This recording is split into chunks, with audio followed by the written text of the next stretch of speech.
सास की जादुई शक्ति। कौशल्या ने एक रात सपना देखा।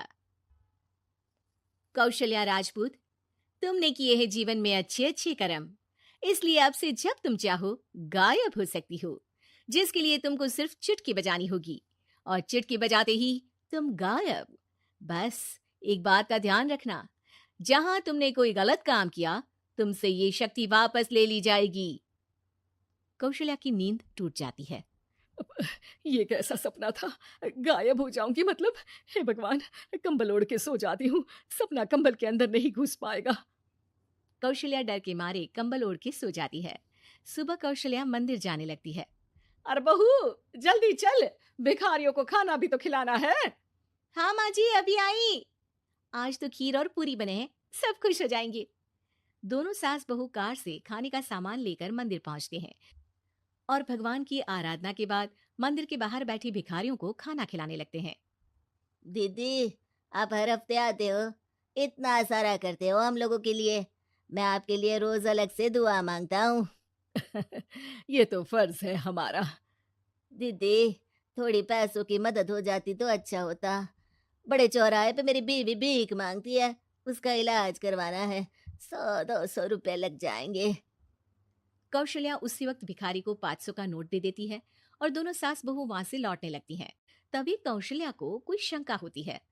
अब बहू रुक, तो मैं भी आई। कौशल्या वापस वहीं जाती है तो देखती है कि भिखारी वहां है ही नहीं।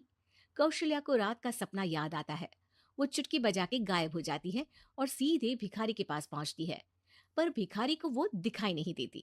कौशल्या देखती है कि भिखारी उन पैसों से शराब खरीद रहा है और कौशल्या उसे वहीं एक चाटा मारती है। अरे कौन है बे? एक और चाटा पड़ता है। अरे कौन है? कौन है? हिम्मत है तो सामने आओ। भिखारी को झूठ बोलने पर तड़ातड़ चांटे पड़ते हैं। वो वहां से भाग खड़ा होता है। कौशल्या चुटकी बजा के वापस बहू के पास आ जाती है और मन ही मन सोचती है, ऐसे तो मैं कितने गलत काम रोक सकती हूँ, कितनी ताकतवर हूँ मैं, किसी को पता भी नहीं चलेगा। सासू माँ, आप क्या सोच रही हो? अब कुछ नहीं, कुछ भी तो नहीं। ठीक है, मुझे ना थोड़े पैसों की जरूरत थी। मेरे कजिन भाई है ना, उनकी तबीयत थोड़ी इधर उधर हो रही है। वो तो खुद से नहीं कहेंगे कि पैसे दे दो, पर बहन होने के नाते मेरा तो फर्ज बनता है ना कि भाई की मदद करूं। अरे हाँ हाँ, ले जाना पैसे।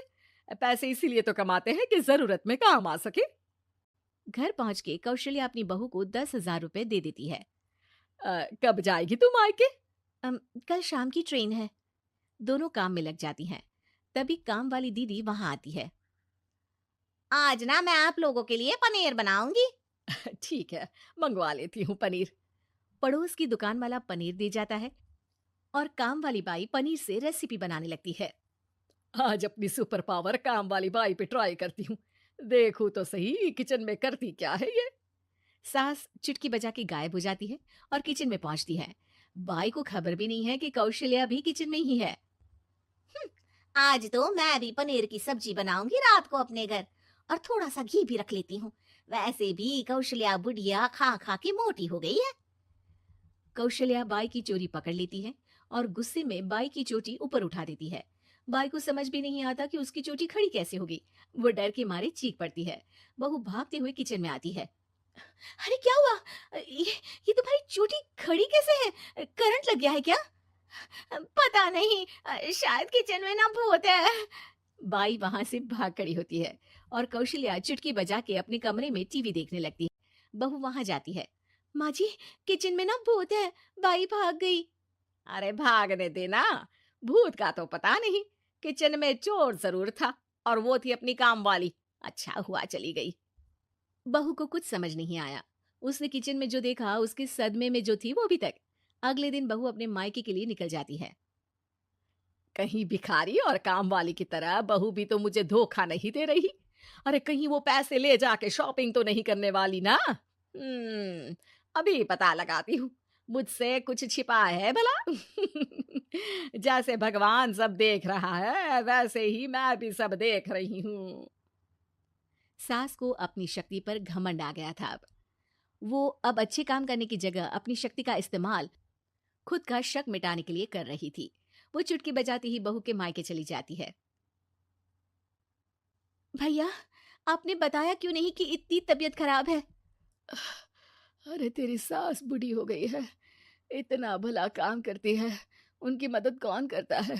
यहाँ तो और भी लोग हैं ना। भैया मेरे पास कुछ पैसे हैं, आप दूसरे डॉक्टर को दिखा दीजिए ना। अरे मुझे लगता है कि मेरा टाइम आ गया है, मुझे जाना होगा। कमरे में भाई की आत्मा को लेने यमदूत आ चुके थे।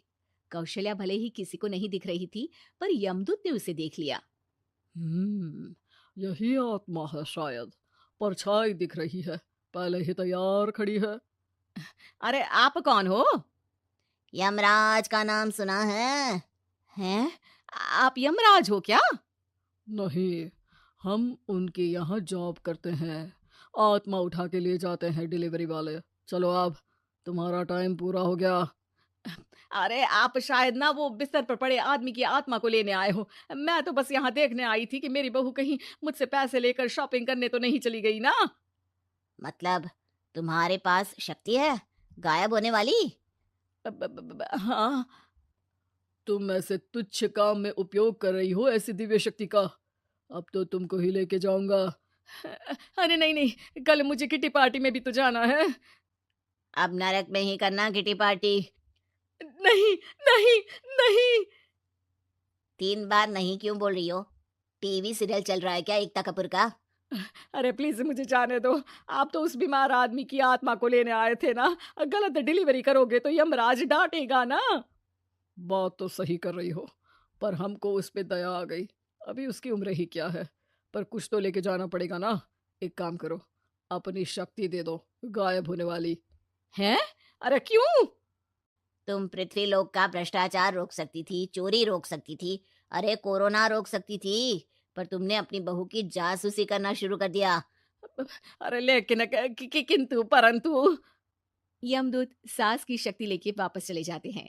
कौशल्या की परछाई हवा से नीचे गिरती है और जमीन पे आते आते कौशल्या का शरीर सामने आ जाता है।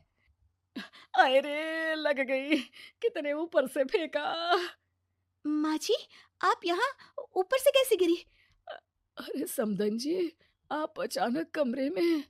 सब घबरा जाते हैं। सास बहू को सारी बात बता देती है। ये लो आपके 10,000 रुपये। आपको मुझ पे इतना भी भरोसा नहीं है?